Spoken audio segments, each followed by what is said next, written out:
Innal hamdalillah nahmaduhu wa nasta'inuhu wa nastaghfiruh wa na'udzu billahi min syururi anfusina wa sayyiati a'malina. May yahdihillahu fala mudhillalah wa may yudlil fala hadiyalah. Asyhadu an la ilaha illallah wahdah la syarikalah wa asyhadu anna Muhammadan abduhu wa rasuluhu la nabiyya ba'dah.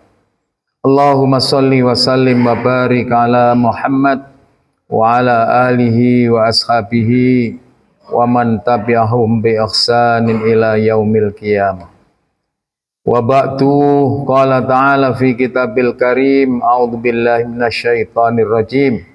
Ya ayyuhalladzina amanu taqullaha haqqa tuqatih wa la tamutunna illa wa antum muslimun. Ma'asyiral muslimin rahimakumullah. Saudaraku jamaah Jumat yang berbahagia, yang saya hormati, mudah-mudahan kita sama-sama dirahmati Allah Subhanahu wa taala. Pertama, marilah kita bersyukur kehadirat Allah Subhanahu wa taala, meningkatkan kualitas keimanan dan ketakwaan kita, melaksanakan apa yang menjadi perintahnya dan menjauhi apa yang menjadi larangannya. Salawat serta salam mudah-mudahan tetap tercurahkan pada Rasulullah sallallahu alaihi wasallam sebagai teladan kita, idola kita dalam hidup ini. Fa insyaallah manakala kita mengikuti sunnah-sunnahnya, maka kelak kita di hari kiamat akan mendapatkan syafaatnya, tentunya dengan izin Allah Subhanahu wa ta'ala. Ma'asyiral muslimin rahimakumullah. Ketika Abdullah bin Dinar membersamai Umar bin Khattab, khalifah yang kedua, dalam satu safar yang cukup panjang dan lama, dari Makkatul Mukarramah ke Madinatul Munawwar. Di tengah-tengah perjalanan yang cukup melelahkan dan cukup capek tersebut, Umar ibnul Khattab berjumpa dengan seorang pengembala kambing dengan jumlah kambing yang luar biasa. Di antara kambing yang banyak itu terdapat satu ekor kambing yang masih kecil. Lalu terbesitlah dalam benak dan pikiran Umar ibn Khattab, luar biasa seorang pengembala ini. Hanya satu orang, tetapi jumlah kambingnya sangat banyak. Kemudian Umar ibn Khattab ingin mengetahui sampai di mana tingkat kedisiplinan dan kejujuran seorang pengembala kambing ini. Akhirnya apa, para jemaah yang berbahagia? Terjadilah dialog antara keduanya, antara Umar bin Khattab dengan sang pengembala kambing. Dialog tersebut diawali daripada pertanyaan Umar bin Khattab. Beliau mengatakan, wahai seorang pengembala kambing, luar biasa kesungguhanmu di dalam memelihara dan mengembala kambing ini. Kamu seorang diri, tapi kambingnya luar biasa banyaknya. Dan nampak kamu mampu mengendalikan kambing yang banyak. Saya lihat di antara kambing yang banyak itu ada satu ekor kambing yang masih kecil. Barangkali orang Waru mengatakan masih cempeh. Cempeh itu kalau dibuat sate luar biasa enaknya daripada kambing yang sudah oil, sudah tua. Ada keinginan dari Umar bin Khattab, wahai pengembala, tentu kamu ingin dalam hidupmu itu bahagia. Saya tahu kamu ingin mendapatkan sesuatu, mendapatkan uang. Dari mana datangnya? Karena itu aku bermaksud ingin membeli 1 ekor kambing yang kecil itu kepada kamu. Dan kamu minta harga berapa? Terserah, akan saya kembali, akan saya beli. Apa kata sang pengembala itu? Wahai Tuan, sungguh mati aku tidak berani. Di sini aku tugasku hanya mengembala, tidak ikut memiliki kambingnya. Yang memiliki adalah Tuan saya. Dan Tuan saya tahu persis berapa jumlah kambingnya. Kalau seandainya saya jual meskipun yang kecil saja, pasti tuanku akan tahu dan aku akan ditanya, kemana 1 ekor kambing kok tidak kelihatan. Kalau aku memberikan jawaban yang tidak benar, pasti marah. Pasti marah. Oleh sebab itu, saya tidak berani, Tuan. Kemudian dialog dilanjutkan oleh Umar bin Khattab. Wahai sang pengembala, kamu kan tahu bahwa yang ada di tempat ini dan sekarang ini hanya aku dengan kamu. Kalau antara kamu dan aku bisa saling memberikan kepercayaan untuk tidak bercerita kepada siapapun orang, termasuk kepada tuanmu, pasti tuanmu tidak akan tahu. Kalau tanya, bilang saja anak kambing yang kecil itu jatuh ke jurang yang sangat dalam, dan saya tidak mungkin mengambil anak kambing yang jatuh di jurang. Tidak ada yang tahu. Saya tidak akan bercerita kepada seorang pun. Kamu pun juga tidak akan bercerita kepada seorang pun. Karena kita berdua sudah saling memberikan kepercayaan antara satu dengan satunya.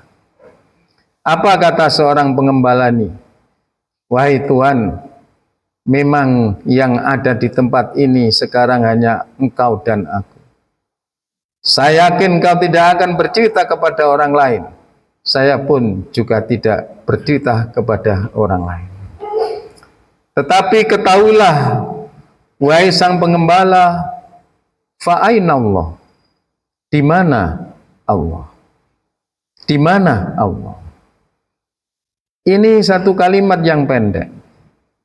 Bagi orang yang belum pernah mendengar sekali saja bisa menjawab. Fa'aina Allah? Di mana Allah? Apa artinya? Orang yang memiliki keimanan yang sudah mapan dalam hidupnya, sikap transendensialnya itu apa saja yang terjadi pada dirinya adalah dikembalikan kepada Allah Subhanahu wa ta'ala. Tidak ada seorang pun yang tahu. Saya tidak akan cerita, kamu pun tidak akan cerita. Tapi Allah mengetahui apa yang sedang terjadi pada diri kita. Ini sikap transendensial. Selalu saja mengembalikan persoalan dalam setiap hidup dan persoalannya itu kepada Allah. Fa'inna Allah, di mana Allah? Allah Maha tahu. Tidak akan Allah tidak tahu. Pengetahuan Allah Subhanahu wa ta'ala kepada dilakukan oleh hambanya, Allah telah memasang 2 instrumen hambanya juga yang bernama Raqib dan Atid. Yang dia tahu kita bahwa malaikat tidak pernah mengingkari apa yang diperintahkan oleh Allah Subhanahu wa ta'ala. Kalau malaikat Raqib diperintahkan oleh catat segala amal kebaikan hambamu, tidak ada satu kata pun yang terselip. Demikian juga kalau malaikat Atid diperintahkan untuk mencatat hambanya yang berbuat tidak baik, tidak ada satupun katanya. Ini para hadirin instrumental Allah. Raqib dan Atid tidak mungkin bohong kepada Allah. Dia akan mencatat. Karena itu, wahai Tuanku, saya tidak mau. Karena Allah adalah Maha. Hadirin yang berbahagia, dengan jawaban yang lugas dan lugu, dan jawaban yang seolah menggambarkan satu hambanya yang sudah luar biasa hubungannya dengan Allah, kedekatannya dengan Allah, itulah menjadikan Umar bin Khattab mencucurkan air mata, menetes air mata. Luar biasa seorang pengembala punya sikap kedisiplinan dan kejujuran yang seperti terjadi kali ini. Oleh sebab itu hadirin yang berbahagia, pada saat itu Umar bin Khattab tiba-tiba merangkul sang pengembala itu sambil mengucapkan a'taqadka fid dunya hadhil kalimah wa arju an tutiuka fil akhir. Wahai sang penggembala, dengan satu kalimat yang singkat dan pendek kamu ucapkan tadi, fa'ainallah, maka aku bermaksud ingin memperdekakan kamu dalam perbudakannya. Wa arju an tutiuka fil akhirah, dan aku juga berharap dengan kalimat yang singkat dan pendek ini akan membebaskan kamu di akhirat nanti dari siksa api neraka.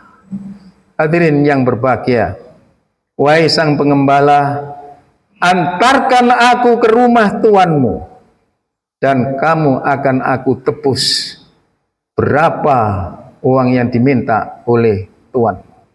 Diantarkan para jamaah. Ketemu tuannya, Umar bin Khattab punya maksud yang baik kepada tuannya, akan aku tebus budakmu ini nanti. Akhirnya transaksi sudah terjadi, terjadilah pembebasan itu. Apa artinya ini para jamaah yang berbahagia? Di setiap orang memegang teguh akidah Allah Subhanahu wa Ta'ala, akan mampu mencerminkan akhlakul karimah di dalam hidupnya. Disiplin, jujur, amanah, tidak bohong, tidak curang, itu bisa muncul bagi setiap siapapun juga orangnya, asal orang itu punya ikatan akidah yang kuat kepada Allah Subhanahu wa Ta'ala. Siapa mengira seorang budak, seorang pengembala, tentu mereka sangat membutuhkan rupiah, tentu mereka sangat membutuhkan uang. Ada orang yang mencoba menawari, dia tolak. Sekalipun dia tahu yang menawari itu adalah sang khalifah, seorang pemimpin negara, dia tolak. Karena apa? Bertentangan dengan keyakinannya. Manusia boleh tidak tahu, tapi Allah adalah Maha tahu. Inilah para jamaah yang berbahagia, satu hal yang memberikan satu pelajaran kita secara positif, bahwa manakala kita mampu mempertahankan kedisiplinan kita, kejujuran kita, dan amanah kita di mana saja, tidak tahu lama Allah akan memberikan apresiasi kepada kita. Oleh sebab itu para jemaah, Allah berfirman di dalam Al-Quran surat Al-Isra 17 ayat 106. A'udzubillahi minasyaitonirrajim. In ahsantum li anfusikum. Kalau saja seseorang hamba Allah berbuat satu kebaikan, kebaikannya akan kembali kepada hamba itu. Wa in asatum falaha. Kalau seorang hamba berbuat kemungkaran, kemungkarannya juga akan kembali kepada orang tersebut. Kebaikan yang kita lakukan, kemungkaran yang kita lakukan tidak ada dampaknya kepada Allah Subhanahu wa Ta'ala. Sehingga seandainya seluruh penduduk muka bumi ini sama berbakti kepada Allah, tidak bertambah kemuliaan Allah. Kalau seandainya seluruh penduduk bumi ingkar semua Allah, tidak akan mengurangi kemuliaan Allah. Aku qouli hadza wa astaghfirullah, innallaha ghafurur rahim. Asyhadu an la ilaha illallah wahdahu la syarikalah wa asyhadu anna Muhammadan abduhu wa rasuluhu la nabiyya ba'dah. Para jemaah yang berbahagia, beberapa hari kita sudah tinggalkan Ramadan.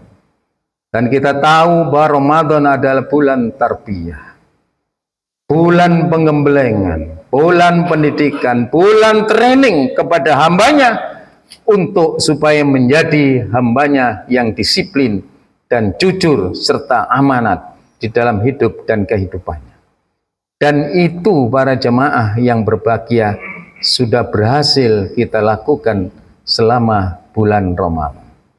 Kita tahu betapa dampak yang luar biasa yang diberikan oleh Allah Subhanahu wa Ta'ala sebagai seorang pengembala.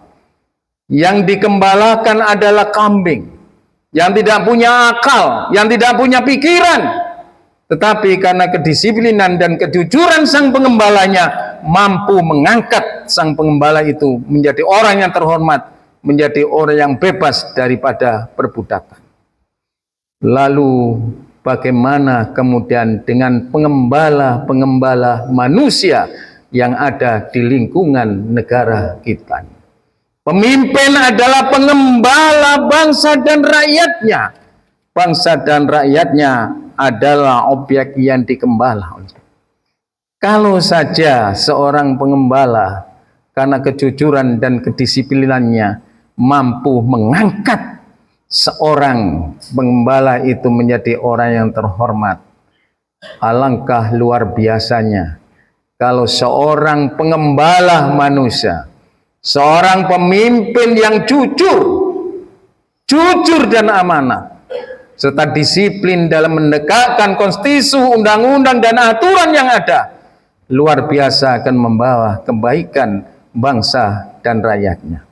Sebaliknya hadirin yang berbahagia, kalau pengembala manusia ini tidak disiplin di dalam menegakkan konstitusi, undang-undang, aturan yang ada, seolah-olah konstitusi, undang-undang dan aturan yang ada hanya diperuntukkan untuk diri dan keluarganya, sehingga tutup mata, tutup telinga, meskipun ada saran kritik dari rakyatnya. Karena memang telinganya sudah dibuat dungu oleh Allah, matanya sudah dibuat buta oleh Allah, hatinya sudah dibuat kasat oleh Allah Subhanahu wa Ta'ala, sehingga sulit hidayah Allah masuk ke dalamnya. Ini hadirin yang berbahagia yang kadang-kadang cukup memprihatinkan, dan dampaknya terasa sekarang. Di saat kita menyelenggarakan pemilu dan ingin segera mendapatkan seorang pemimpin yang legitimitas, yang diterima oleh semua pihak untuk bersama membangun bangsanya, tetapi karena ada sengketa pemilu sampai sekarang belum tuntas dan belum beres. Dan ini semuanya diawali karena tidak ada disiplinnya seorang penyelenggara dan tidak ada kejujurannya seorang penyelenggara di dalam menyelenggarakan pemilu. Akibatnya apa? Terkotak-katik, tidak mempersatukan, tetapi mencerai beraikan yang ada. Kenapa? Karena disiplin dan jujur tidak ada.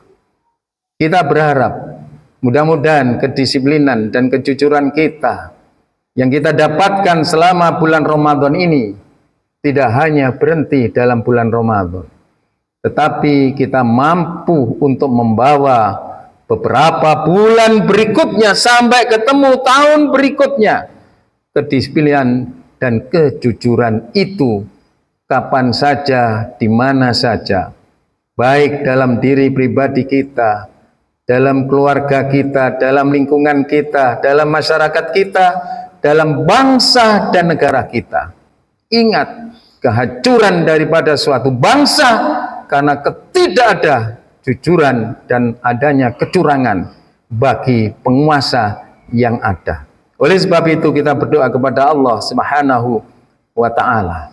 Mudah-mudahan Allah segera memenangkan hambanya yang disiplin dalam meneguhkan konstitusi, undang-undang dan peraturan yang ada, dan jujur dan amanat di dalam menjalankan segalanya, dan Allah juga akan mengalahkan setiap kecurangan, kebohongan, ketidakamanatan kepada siapapun yang melakukannya. Mudah-mudahan para jamaah yang berbahagia, kita bisa istiqomah di dalam memilih kedisiplinan dan kejujuran sebagai buah Ramadan ini. Sebab apa? Sebab amalan yang dinilai oleh Allah Subhanahu wa taala yang baik adalah amalan yang bisa kita lakukan secara istiqomah, walaupun amalan itu kecil. Inna khairul amalu adwamuha wa in qalla. Sesungguhnya amal yang dicintai oleh Allah adalah amal yang dilakukan secara istiqomah, walaupun itu sedikit kita lakukannya. Disiplin itu bagian kecil daripada ajaran Islam. Jujur, amanat itu bagian kecil daripada ajaran Islam. Tapi kalau yang kecil ini kita istiqomahkan, akan menjadikan suatu yang besar di pandangan Allah Subhanahu wa ta'ala. Mudah-mudahan kita diberi kekuatan oleh Allah Subhanahu wa ta'ala untuk mampu mengistiqomahkan semua hasil puasa yang baru saja kita lakukan, terutama dalam urusan disiplin, dalam urusan kejujuran, dalam urusan amanah. Mudah-mudahan kita bisa membawanya kapan saja dan di mana saja. Allahumma gfir lil muslimina wal muslimat wal mu'minina wal mu'minat al ahya'i minhum wal amwat. Allahumma arinal haqqa haqqa warzuqna tiba wa arinal batila batila warzuqna ijtinaba. Rabbana atina fid dunya hasanah wa fil akhirati hasanah wa qina adzabannar. Subhana rabbika rabbil izzati amma yasifun. Wassalamun alal mursalin walhamdulillahi rabbil alamin. Ibadallah, innallaha ya'muru bil adli wal ihsan wa ita'i dzil qurba wa yanha 'anil fahsya'i wal munkari wal baghi ya'idukum la'allakum tadhakkarun wa la dzikrullahil akbar.